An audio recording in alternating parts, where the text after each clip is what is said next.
Daghang tubig ang maresiklo tuig-tuig. Sumara sa banabana, igo nga masanapan ang yuta sa gilad mong kapin sa duhag tunga kapye. Ang siklo sa carbon dioxide ug oksiheno. Aron kita mabuhi, kinahanglang mohanggap kita og oksiheno ug ang atong hinanggap mo gawas ingong carbon dioxide. Kay naginhawa man ang bilyon-bilyong tao ug hayop, kanong dili mahutdan ang atong atmosfera og oksiheno o masobrahag carbon dioxide. Tungod kini sa siklo sa oksiheno. Una, sa proseso nga photosynthesis, ang tanom mosuhop og carbon dioxide nga binuga sa tao ug hayop. O kini og ang enerhiya sa sidlak sa adlaw gamiton sa pagpatunghag carbohydrate ug oksiheno. Ikaduha, inighangam nato og oksiheno, gitapos nato kanang siklo. Kining tanan nagakahitabo sa hinlo, hapsay ug linawng paagi. Ang siklo sa nitroheno. Importante usab sa kinabuhi sa yuta ang organikong mga molekula sama sa protina. A. Ang nitroheno gikinahanglan sa pagpatungha niini nga mga molekula. Ang atong atmosfera dunay mga 78% ni anang gas. Himuon sa kilat ang nitroheno ingong mga substansya nga suphon sa mga tanom. B. Dayon hilison kini sa mga tanom sa paghimog organikong mga molekula. Kung kaunon sa mananap ang tanom, maapil usab og kaon ang nitroheno. C. Ining kamatay sa tanom ug mananap, dugtaon sa bakterya kini nga nitroheno, usa kini mabalik sa yuta ug sa atmosfera. Hingpit nga pagresiklo. Tungod sa modernong teknolohiya, toniladang makahilo og dili maresiklong ugaw ang mapatungha sa mga tao tuig-tuig. Apan ginaresiklo sa yuta ang tanang basura niini pinaagi sa maayong kaayong mga proseso sa kimika. Sa imong hunahuna, sa unsang paagi mitungha ang sistema sa pagresiklo sa yuta? Kung ang proseso sa kalikupan sa yuta mitungha lagiya, imposibleng mahimong hingpit ang proseso niini sa paghinlo sa kalikupan. Nag-ingon ang magsusulat bahin sa relihiyon o siyensya na si M.A. Corey. Muyon ka ba sa iyang giingon? Aniya pa'y dugang impormasyon. Unsay imong tubag? Nagtuo ka ba nga gituyo pagdisenyo ang mga kinaiyahan sa yuta? Kung mao, hain sa ibabaw ang makapakumpinser kaayo kanimo. Unsay imong itubag ni atong mo insister nga ordinaryo lang ang yuta, nga laing bunga lang kini sa proseso sa evolusyon. Aniya pa'y dugang impormasyon.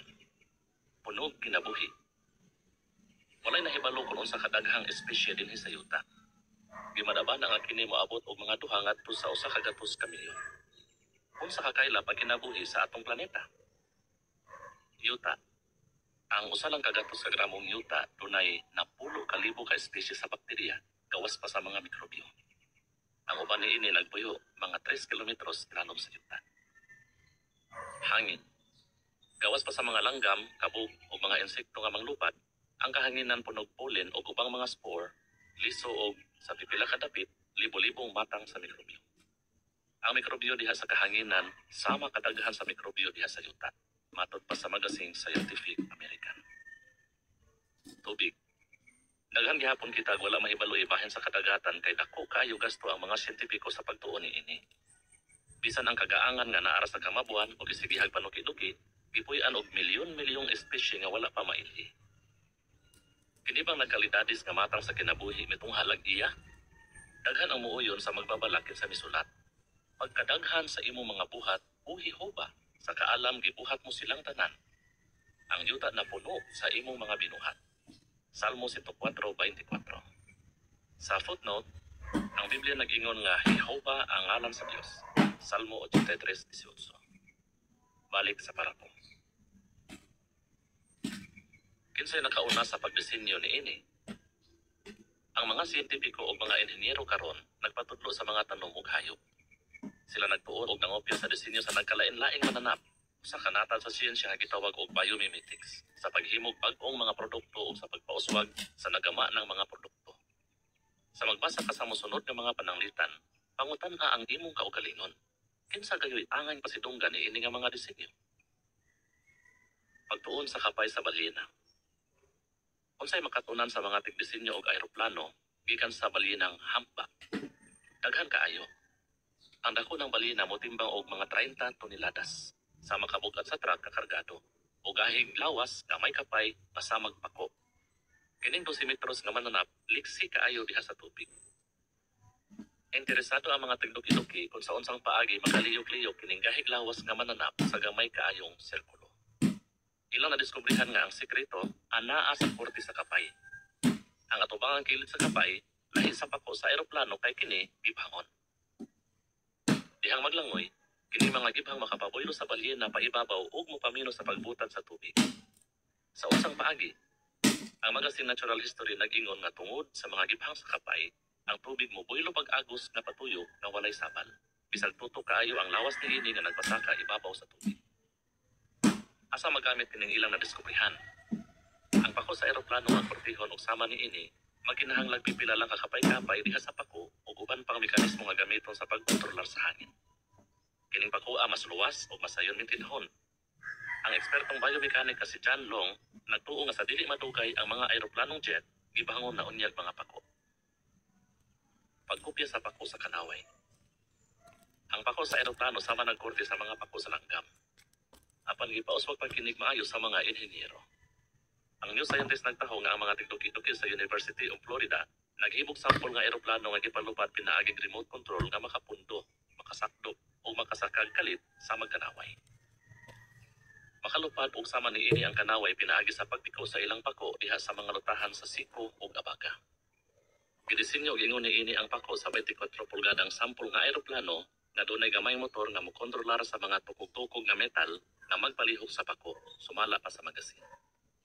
Pinaagi ni ining mayong pagkadesinyo nga pako, ang gagmay nga eroplano makapundo o makasakdop taliwala sa habog ng mga building.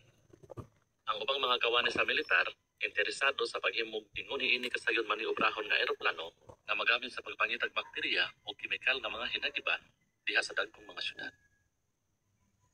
Pagkopya sa tiil sa kanaway. Ang kanaway dili mo kaging sa katugnaw bisag magtindog sa yelo. Ngano? Ang sekreto mao ang talagsaong disenyo sa parte sa lawas sa mananap nga nanimuyo sa bugnong mga dapit. Ang kanaway dunay counter-current heat exchanger. Aron masabtan kun unsa kini, paghanduraw og duha ka tubo nga nagtapat. Ang usa ka tubo giagusan og init ka tubig ug ang pikas bugnaw. Kung ang init ug bugnang tubig mo agi sa tubo sa samang direksyon, makakatunga sa kainit gikan sa init ka tubig mabalhin sa bugnaw. Apan kung magsugat ang direksyon sa init ug bugnang tubig, halos ang tanang kainit gikan sa init ka tubig mabalhin ngadto sa bugnaw. Kung magtindog ang kanaway diha sa yelo, ang heat exchanger sa mga tiil niini magpainit sa dugo dihang mobalik kini sa bugnang tiil sa langgam. Ang heat exchanger nagtipig sa kainit sa lawas sa langgam o nagpabilin sa kainit diha sa iyang mga tiil. Gihubit sa mechanical o aeronautical engineer nga si Arthur P. Frass, kini nga disenyo ingong usa sa kinamaayohang heat exchanger sa kalibutan. Kini nga disenyo talagsaon kaayo mao nga gikopya kini sa mga inhenyero. Kinsay takos pasidunggan. Ang National Aeronautics and Space Administration naghimog daghang tiil nga robot nga murag tanga ug ang mga inhenyero sa Finland nakahimog traktor nga unom ug ligid nga makasaka sa bisan unsang babag sa magdakong insekto. Ang ubang tigduki-duki nakaimbentong panapton nga dunay mga taklop-taklop nga motakop ug mosira sama sa mga ba sa bunga sa kahoy pino. Ang panapton makapaangay sa temperatura sa lawas sa nagsulod. Sa kapabrikang sakyan na naghimog autong sa magkorte sa kaban-kaban, aminos ang pagbutad sa tubig. Ito nang usab sa ubang mga tigduki-duki ang disenyo sa ligong kabahang sa lapas, sa tuyo nga makahimog mas gaan o mas ligong taming sa lawas. Sanglit daghan man kaayong maayong ideya ang natutyan gikan sa kinaiyahan, ang mga tigduki-duki naghimog listahan sa libo-libo nilang nadiskubrihan diha sa kompyuter. Ang mga siyentipiko makakuha ng impormasyon gikan niini dihang mangita silag mga solusyon gikan sa kinaiyahan alang sa ilang mga problema sa disenyo, nag-ingon ang The Economist. Ang mga impormasyong nahipos gitawag og mga patente nga iya sa kinaiyahan. Sa naandan, ang tag-iya sa patente mao'y usa ka tawo o kompanya nga nagparehistro sa naimbentong ideya o makina. Naghisgot bahin niining patente nga iya sa kinaiyahan nga gisulod diha sa kompyuter, ang The Economist nag-ingon. Sa pagtawag sa mga disenyo nga patente nga iya sa kinaiyahan, ang mga tigduki-duki nagpasiog dalang nga ang kinaiyahan mao gayud ang tag-iya sa patente. Sa unsang paagi nakaimbento ang kinaiyahan niining talagsaong mga ideya. Daghang tigduki-duki moingon nga ang talagsaong mga disenyo sa kinaiyahan mao tungod sa minilyong katuigan nga proseso sa ebolusyon. Apan ang ubang mga tigduki-duki lahi og konklusyon.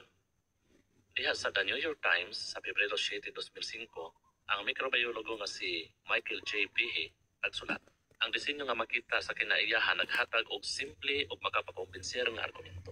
Kung ang hitsura, paglakaw ug tingog ni ini sama itik, nan, dili namin still mangita pagkitag ebidensya sa pagpamatuod nga dili kini itik, kay itik man gyud kini. Unsay iyang punto? Kung klaro ang disenyo, nandili ikapangulipas nga dunay nagdisenyo. Ang inhenyero nga nagdisenyo og mas luwas, mas epesyenteng pako sa eroplano, takos pasidunggan sa iyang disenyo. Sa susama, ang inventor nga nagdisenyo og komportableng mga panakton o mas epesyenteng sakyanan, takos pasidunggan sa iyang disenyo. Gani ang pabrika nga mokopya sa disenyo sa laing tao og dili mo ila sa naghimo sa disenyo, maisip nga kriminal. Usa palando nga kini, ang hawod kayo mga tikdoki-doki nangupya sa disenyo sa kinaiyahan sa pagsulbad og lisod nga mga problema sa inhenyerya. Apan ipasidungog sa uban ang naimbento nga talagsaong disenyo na kinopya lang gikan sa kinaiyahan ngadto sa walay kinaatmang ebolusyon. Makatarunganon ba kini? Kung ang kopya na kinahanglag intelihenteng tingdisenyo, unsa pa kaha ang orihinal? Nan, kinsa ang takos pasidunggan? Ang maestro inhenyero o ang estudyante nga nangopya lang sa iyang mga disenyo? Ang makatarunganong konklusyon. Human sa pagsusi sa ebidensya nga gidisenyo ang kinaiyahan, daghang tawo muuyon sa magsusulat sa Biblia nga si Apostol Pablo kinsa miingon. Ang dili makitang mga hiya sa Dios, bisan ang iyang walay katapusang gahom ug pagka-Dios, tinaw makita sugat sa paglalang sa kalibutan padayon kay kini maila pinaagi sa mga butang nga gihimo. Roma 1:19 ug 20. Ani ang paidugang impormasyon? Unsay imong tubag?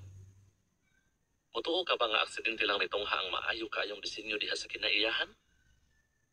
Unsay imong itubag sa pangangkon nga ang kinabuhi mura lagi disenyo? Gidisenyo ba kini? Kung ang kopya nagkinahanglan tig-disenyo, di ba nagkinahanglan usab og tig-disenyo ang orihinal? Hilo. Gama sa tao. Ang Kevlar mao gama sa tao nga hilo nga sagad gamiton sa paghimog jacket nga dili malapsag bala. Ang paggama ni ini nagkinahanglan grabing kainit ug makadaot nga mga kemikal. Gama sa kalalangan. Ang usa ka matang sa kaka makahimog 7 ka matang sa hilo. Ang kinaligunang hilo magitawag og dragline silk, mas gaan kaysa gapas apan mas lig-on kaysa puthaw ug sa Kevlar. Kung padakon ang balay sa kaka nga ingon kadako sa dulaanag putbol ug ang matag hilo ni ini mga medya pulgada kabaga nga 2 pulgadas ang gilayon gikan sa matag hilo, kini makapahunong og dakong aeroplano nga naglupad.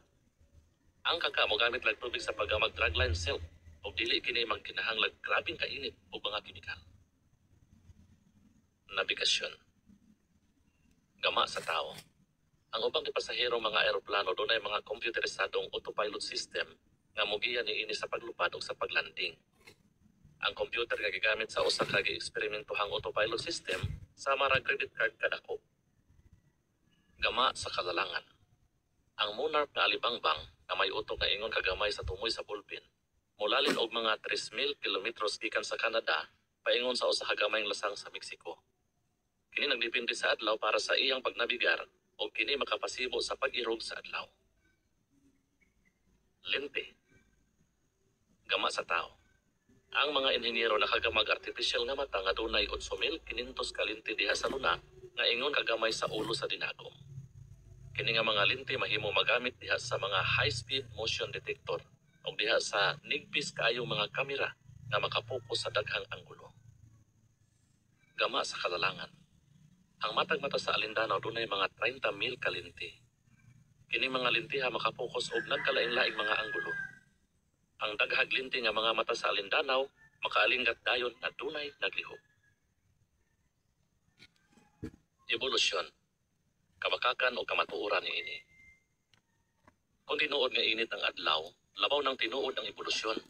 Matod pa sa iladong siyentipiko nga nagtuog evolusyon nga si Professor Richard Dawkins.